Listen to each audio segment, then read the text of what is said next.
What's up everybody, my name is Brenden and I'm the host here at BigBearB Photography, and we are back with another photo editing video. If you guys didn't check the video earlier this week on Wednesday, we went out to the Granite Falls Fish Ladder. It's a pretty cool place, and kind of got a two different photos that were kind of the opposites of one another in a way.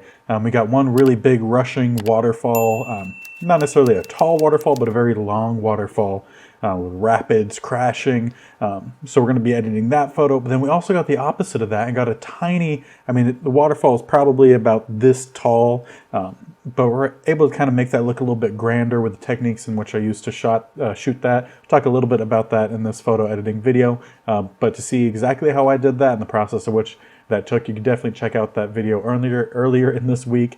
But without further ado, let's jump on over to that computer and get started with the actual photo editing of this video.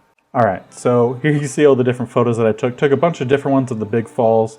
I just was kind of messing around with a little bit of some compositions, a little bit of the settings that I was using to take the photo. As you can see here, in some of these, the railing ended up kind of coming in. So we're going to go with this photo over here. Let me pull up the info a little bit. So you see ISO 100. Like I said, I always try to shoot ISO 100.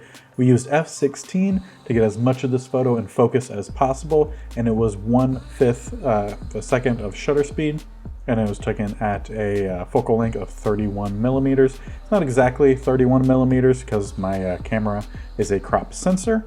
I'm also going to get rid of this film strip over on the side. Yeah, so here's the photo that we're going to be editing today. You can see there's a little bit of the railing kind of cut in the bottom here. I'm going to check out a little bit, see if we want to crop that just slightly. I know a good option for cropping is the 4:5. That's especially for social media. That's a favorite of social media. But I also don't want to lose out on having that waterfall showing there. So if anything, I need to kind of crop it in from this side, but I don't want to lose too much on that other side, on this side particularly over here. I think we'll just kind of keep it as the full and just kind of deal with the fact that there's a little bit of a bleed in there from that rail. But let's get started on the actual editing. Now in this photo in particular, I feel like you can kind of go one of two ways. You can go with more of a muted color scheme for this, keep the greens but make more of a muted shot, or you could try to go with a black and white. So I'm kind of interested in going with both of those, seeing what we could do there. You can see these rocks that are over here. That was where I really wanted to actually go shoot when I was looking around places I could go and take some photos, create the video for you guys. I saw that someone had taken some photos on these rocks and the textures were really cool, but unfortunately it was trespassing signs all around there, and I'm not trying to get pulled over, not really pulled over, but arrested or pulled aside or whatever by a police officer or anything like that from going where I'm not supposed to be, especially since this is also a fish ladder. I definitely didn't want to disturb the fish or harm them in any sort of way, so I just stayed where we were supposed to. But that's why you could see that I had set up the framing here to include some of those rocks, just because they do have a really nice texture, but still have the rapids and the fall over here a little bit too. And again, long exposure. I love the long exposure on water. So let's first start with the muted color scheme and kind of see if we like that more than a black and white. So let's just start already with adjusting that base contrast just a little bit. The highlights, we could definitely tone them down a bit. Shadows as well, create a little bit more of those pure blacks. The whites,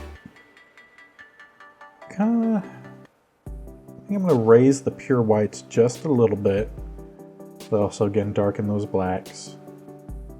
Just create a nice good contrast there, and then we can kind of affect the highlights, go into the more specific pieces of those highlights. Because again, I want to keep as much of the pure whites in the rapids. It really shows the power of the water, but I also want a little bit more detail where you could see the water kind of flowing. So I want to make sure we're getting a bit of that. Let's see if this midtones, if we could get a little bit more detail back in that water there. shadows as well. Gonna make that a little bit more of that muted look. Drag those down just a little bit. And I'm gonna lower the brightness on the bottom here just to help balance out, because at normal, if I get this closer back to 0, you can see it is very bright down here. So if I just lower the bottom lighting a bit, we could get back a bit more of that detail from this section of the rapids and the falls, and it won't affect the light up here because the light's pretty good up top.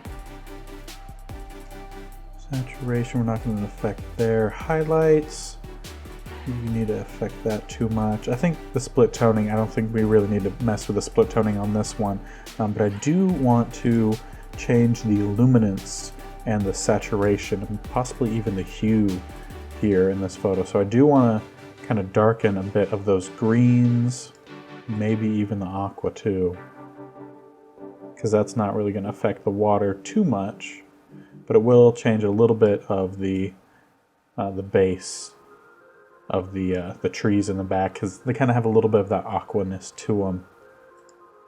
Let's see here, let's kind of mute these greens just a bit.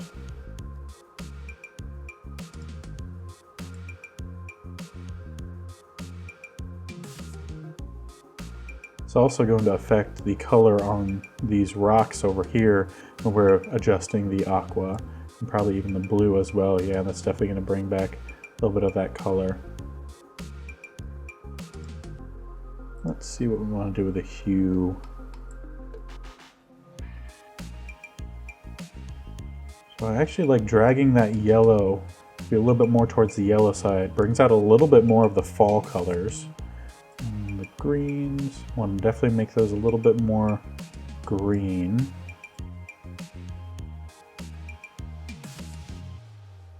Not seeing much with adjusting the aqua, so I'll just leave that be.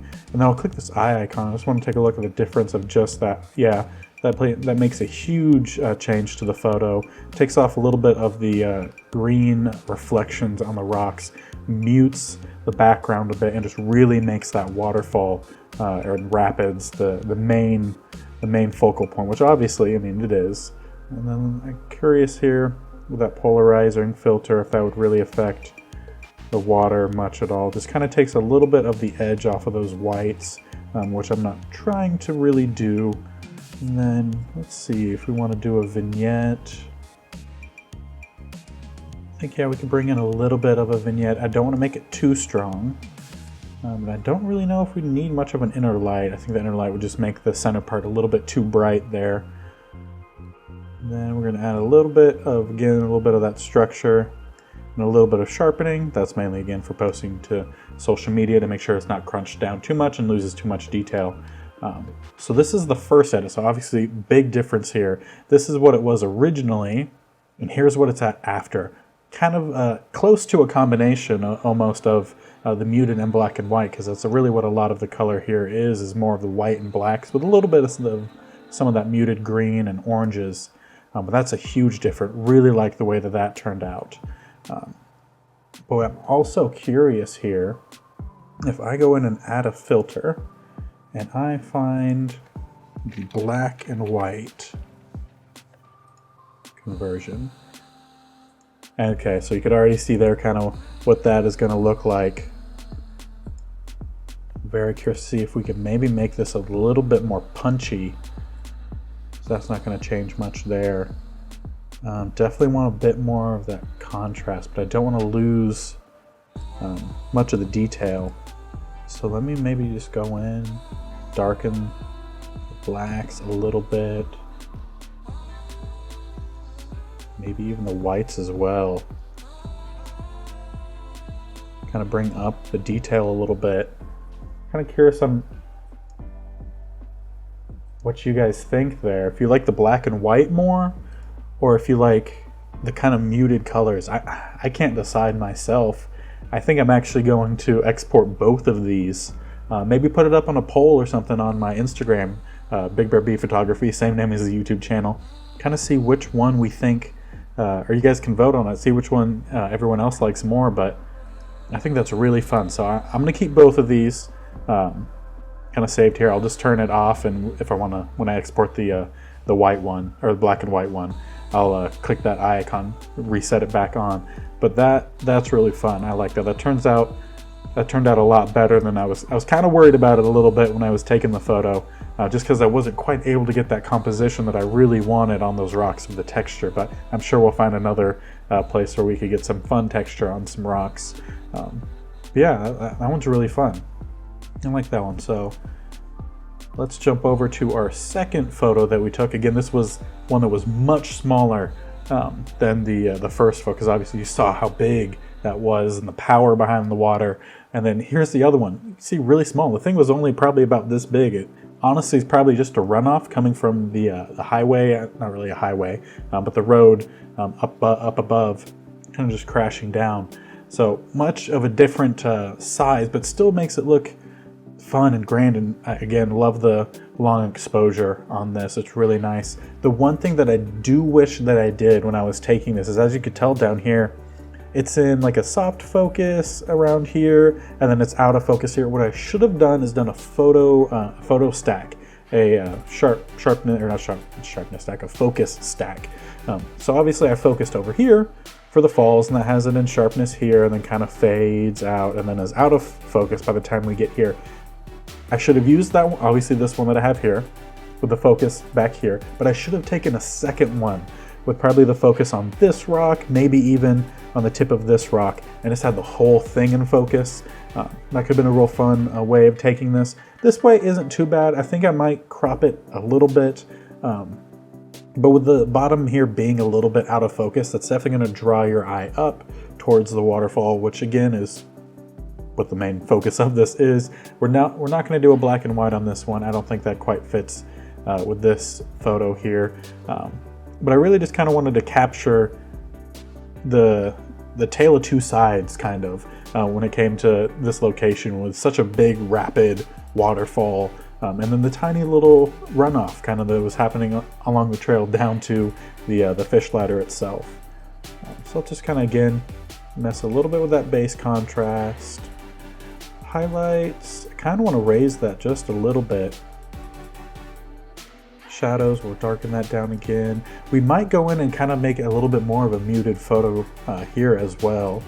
Just curious a little bit on how that would turn out. I'm going to raise the whites just a little bit since there are so many strands of the water that you can see. I really want to make the pure whites a little bit more pure. Again, darken those pure blacks. Not much, I don't think it needs to be darkened that much. Play a little bit here with the advanced contrast settings.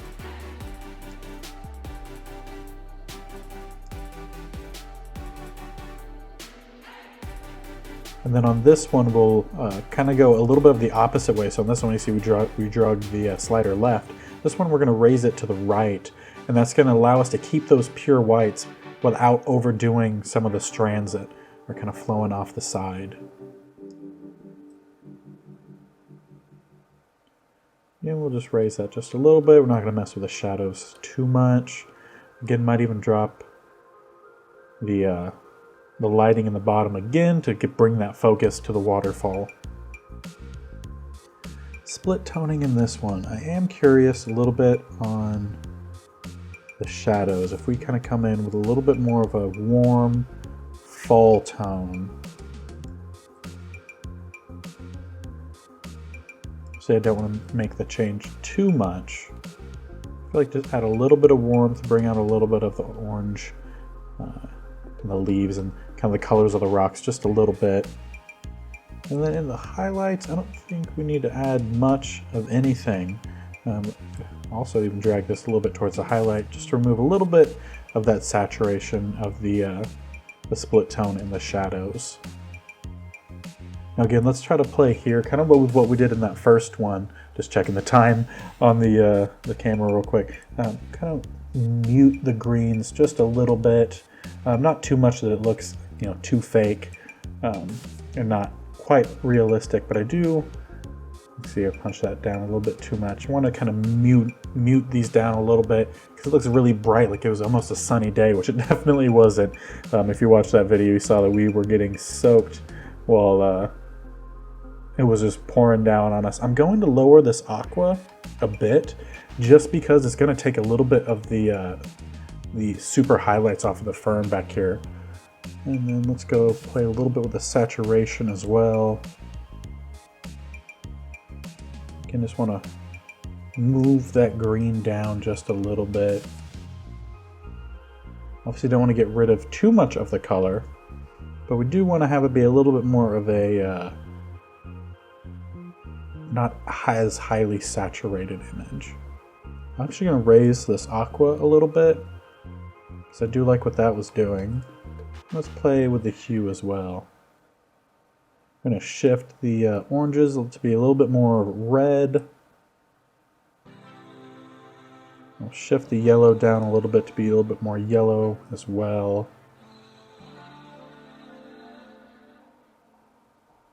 Don't want to mess with that green too much because I don't want to lose all of the green, but I do want to have it be a little bit more muted.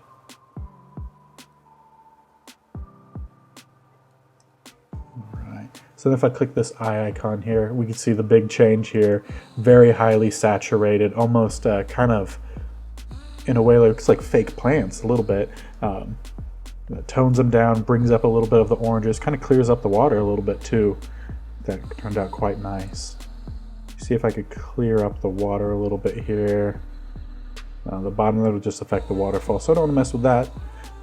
Maybe bring in a little bit of a vignette. On this one I might even bring in a little bit of that inner light, really make that waterfall pop. And we'll finish off again a little bit with some structure, a little bit of sharpening, and we're running down. We got 2 minutes left on the timer on the camera. Hit this icon again, see what it looked like at the very beginning. A big difference here in the photo editing, because when I was there taking the photo, it honestly was not this green. That's just the camera that's able to capture that light more than what our eyes could see. To really help bring all that in. This is honestly more of what it looked like because it was wet, it was muggy a bit, so this looks more realistic to what it looked like to the human eye rather than the camera eye, if you want to say it that way. And I don't believe I showed you guys the information on this photo, so I'll pop over to that. Now, this one was shot again ISO 100. Love to shoot at the lowest ISO possible on my camera. Just make sure that it's nice and sharp. F11, so we got the sharpness from about here to here, and then it kind of fades out again. If I did that focus stack, we could have had the whole thing in focus. F11, 0.8 of a second there. So a very long shutter speed, which really captured that fall really nicely, and it was shot at 18 millimeter for that focal length. So those are the two photos, kind of three photos, because like I said, I'm going to export both the muted and black and white version of that first photo. So really nice, really like how those turned out. Again, with that second one, I think I might have liked it a little bit more if I did that focus stack. But again, let me know down in the comment section below which one you guys like. And be sure you could also check over on social media on the Instagram page. I have a Twitter account, and I also have a Facebook page. The main one is probably going to be the Instagram page. I'll just have that kind of send to everywhere. So be sure you're checking out over there. I'll probably post a story on Instagram with the black and white and the muted. Let you guys vote which one you guys think is your favorite. Kind of just let me know also what you guys kind of like seeing. And who knows, we might go on like a all black and white photo shoot soon. I think that could be pretty fun. So make sure you guys are sticking along. We have a lot more coming. This next week, I got 30 seconds. This next week, we're not going to have a photo on location video. Work is really crazy right now, so I think I'm going to show you a little bit of behind the scenes, all the programs that I use, talk a little bit about the equipment that I use as well. So if you guys are interested in that, make sure you're subscribing. We're definitely having some more on location videos coming in the future. So again, make sure you're subscribing for that if you enjoy those, and I'll see you guys next time. Bye.